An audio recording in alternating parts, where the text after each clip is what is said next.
Hey, you guys! On today's show, the scourge of malignant narcissists known as liberal white women continues unabated. So stick around for that today on the Angela Box Show. Hello, my name is Angela Box. So you're talking about me.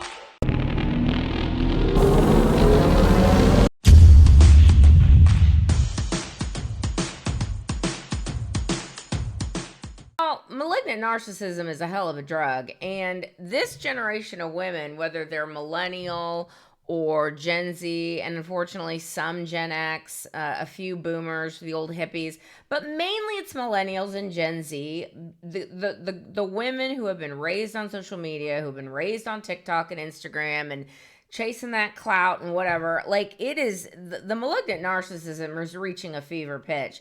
And unfortunately, the liberal white woman's malignant narcissism is going to get them killed. Look at Renee Good, for example. And Renee Good is just, the revolutionaries believe that a good revolutionary believes that sometimes people must be sacrificed for the revolution. And no one is sitting around crying tears, actual tears for Renee Good. They're crying crocodile tears, and it's already a week old, and they've already moved on. Okay, but let's discuss what the liberal white woman, the malignant narcissism of the liberal white woman, the way it takes shape. Okay, so because these girls have been raised on social media, what are they going to do? They're going to go out and they're going to show that ass on social media. You all are the ones ruining the country. Straight, white, cisgendered men are the ones ruining the country for the most part. They're not going to, a lot of these girls aren't going to go out and get in the way of ICE, and they're not going to go protest in a way that's going to really put them into danger. But what they are going to do is they're going to get on TikTok, you guys, and they're going to cry. They're going to play in the background, you guys. They're going to play. I'm sorry. They're going to play some ICE noises in the background and screaming. And they're going to cry. And they're going to show that they're better than you in a 30-second to a 1-minute clip. And y'all, they're all over the internet. And so I'm going to show you this quick video that I memed, therefore I am, put up, compiled. God bless this person. Great account to follow. Of women, of liberal white women, showing the malignant narcissism a thing or two. Roll that clip.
I mean, it's wild, y'all, and it's like everyone you see, they're looking into the camera and they're very serious, very, very serious, you guys. And of course, it's like, of course. But these heifers aren't really doing the good trouble that their comrades are doing. So I say they need to ratchet it up a little bit. And here's how liberal white women are ratcheting it up. Like, liberal white women, as I stated, are the bane of my existence. And last week I did a video.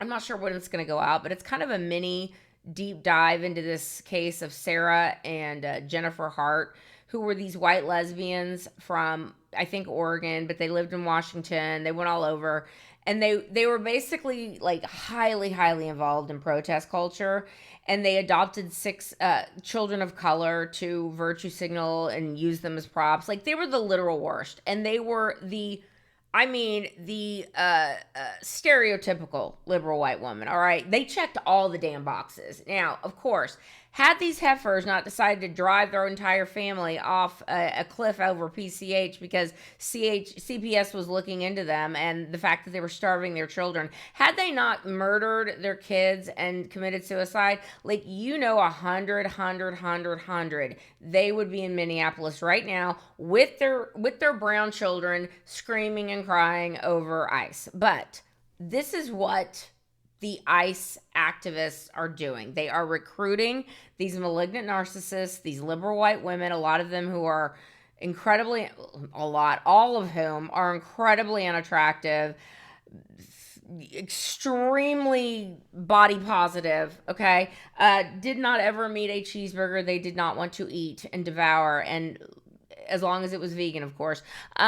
They are so stereotypical at this point, okay? So, but these are the people you're going to see out there. Now, this Ice Watch activist, okay, who was named Renee Good, and I'm going to put this tweet up here. It's from Amuse. Her name was Renee Good. She was seen dancing in her car. She taunted and blocked immigration officials in Minneapolis. The NGOs training white liberal women to resist ICE are to blame. So, yes, all of the higher-ups who look down at you youthful idiots who are doing their dirty work, they're like, oh, these dumbasses will do whatever we tell them to do. We don't even have to pay a lot of them. I mean, yeah, we'll pay some of them, but most of them we can just get to come out because of the extreme rhetoric we're going to continue to say. We're going to get them to do what we want, and we won't get our hands dirty. So all of you dumb, useful idiots who are going out on TikTok crying about whatever, you're so dumb. You're so dumb. But please don't quit.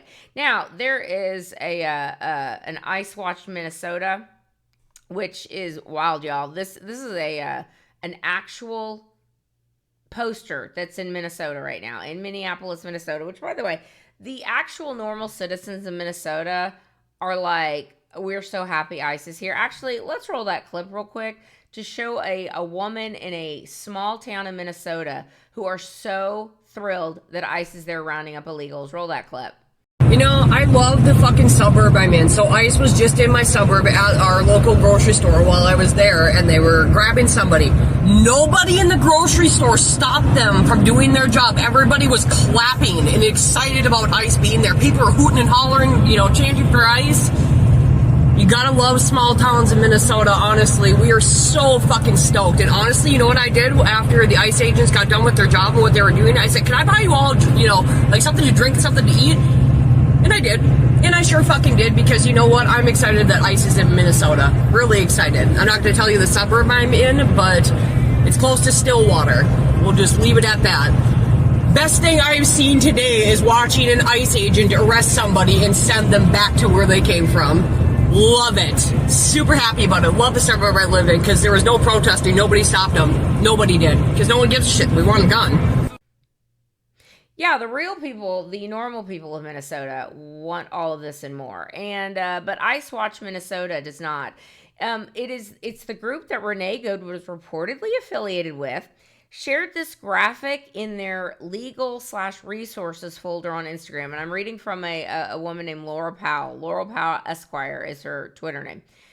Among the recommended actions when witnessing ICE making an arrest are using cars to block ICE vehicles and asking, y'all, liberal white women, listen up, asking white people, quote, to put their bodies, end quote, between ICE agents and arrestees. So they want you to get in the way of a legal arrest of a legal alien, which we saw what happened to Renee Good. But by all means, keep going. Finally, there's this other funny thing. Well, there's two more stories that I'm going to try and get to in my allotted time.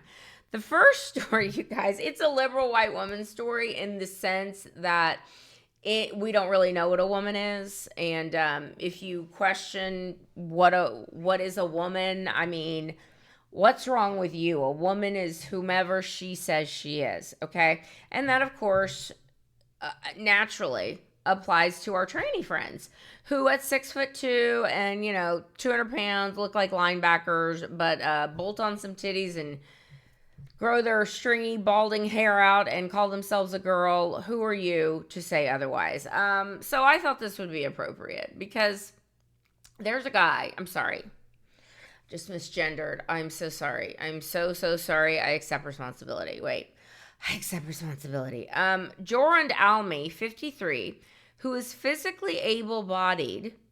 Okay, so he's not handicapped in any way except in his mind, because he thinks he's a woman, said he has long felt he should have been born a woman, paralyzed from the waist down. That's a very specific mental illness. Despite having no medical disability, he now uses a wheelchair almost all the time, saying it aligns with how he truly sees himself. So, this malignant narcissist is so hungry for attention that he's like, I'm not just going to say that I'm a woman, even though I clearly look like a biological man. This isn't like a Thailand he to she, all right? This guy would never pass, ever. This guy is like, not only is my malignant narcissism taking the form of my gender dysphoria, which I need attention for, obs, but, I'm not getting the attention I want because, like, people will just look at me like I'm crazy, or they don't care anymore, or they avoid eye contact entirely because God knows what I would start screaming about being misgendered. Your eyes just misgendered me. How dare you, sir? Not only is that not enough, but he also wants to hop in a wheelchair and pretend that he has a disability, because that's not completely and unbelievably insulting to people with disabilities. Of course not. No, his malignant narcissism tells him that he's going to be down for the struggle with you disabled people, and so I should get the same, perks, if you will, that disabled people get. Like, I'm gonna make sure to get my handicap sticker. I'm gonna make sure to get priority seating in restaurants when I roll in my wheelchair. I'm gonna make sure to take all the good big bathrooms in restaurants and etc. for myself, the handicap spots. Like, I'm gonna do all of that. And who are you to stop me? Because not only am I a woman, but I am a disabled woman. And y'all, this is the end point of this insanity, which everyone knew this would be the end point, and this would be the nonsense that you would have to deal with. And I would love to see the disability advocates, who are no doubt also advocates of the LGBTQ plus community. I would like to see them come out and say anything to this guy. Say anything to this guy with a straight face. After all the bullshit you've been shoving down our throats for these many years. Have fun. Okay, and finally, I've got a liberal white woman story that intersects. It intersects with our body positive ladies, and they're always liberal white women. I mean, they're not all white, but they're 9 times out of 10 these people that are celebrating morbid obesity and talking about how they are adults. They're like Disney adults, and there's a bunch of fat people walking around Disney looking like they're 8. Very, very creepy, but they're always liberal white women 9 times out of 10. Some of them you'll see a liberal white man. Sometimes there'll be liberal black women. Whatever. The morbid obesity touches all of them, but it's generally white women or black women. Is it not? I think we can agree on that. I mean, sometimes Hispanic women will be morbidly obese. What am I saying? Of course. But I guess I don't see a lot of morbidly obese Asians. Okay, let me just put that out there. So whatever. We're just going to all characterize them that this is a liberal white woman story. But you understand what I'm talking about. The intersectionality of it. So there was I guess there was like a Counterpoint Studies on Instagram. They basically had 3 morbidly obese women up there talking about the privilege of being not morbidly obese, and somehow they became small fat, medium fat, and large fat. Feast your eyes on some liberal white women malignant narcissists who are going to tell you a thing or two about being the types of fat that there are, and it's important to designate which type, like slim fat, mid fat, super fat. Roll that clip. I have a question. Can you tell me what category of fat I fit in? So it's based on your shirt size. So if you are a 1 or 2X, you are small fat. 3 to 4X, you are mid fat. 5 to 6X, you are super fat. Is based on what level of privilege you have in the world. So someone in a small fat category may not struggle getting on an airplane, but someone in a mid fat or super fat may not be able to use even the airplane extender. So that's where that comes in, and like the privilege levels of like what fat means to different people. And I've said this before, I'm really glad that the body positivity movement is coming to a screeching halt. And I think it's far time that we get back to normsies and stop glorifying morbid obesity, or stop trying to pretend like it's normal, okay? I know it is hard to lose weight. Listen, I have fought the fat my whole life. I'm very honest about it. I'm very honest about the fact that I'm on the shot, okay? I'm on a maintenance dose, but I'm on the shot nonetheless, because you know why? It helped me lose 20 pounds. I'm not talking about people who are actively trying to do something about their health, okay? The way they look or their health, or wherever you want to lose weight, do it. You'll feel a ton better. I'm talking about heifers like this, who are heifers in the purest sense of the word, that just pretend that there must be something wrong with you if you don't find this attractive, okay? And there must be something wrong with you if you're not embracing the idea that I should be able to shove whatever food down my throat and then become a burden to the taxpayer because I either go on disability or have horrible, horrible health complications because of my fatness, okay? That's somehow my fault. Okay, and that they should be treated special in society, and that we have privilege. We just don't know what it's like to have this horrible disability. I mean, it's really truly terrible, and it's liberal white women who help to encourage this nonsense, because liberal white women made it okay to be morbidly obese. They were so happy. All right, that's where I'm going to leave today's video. Please let me know what you think down below. Like, subscribe, comment, do all the things. And don't forget to keep kicking ass and taking names. And I will be done. Peace.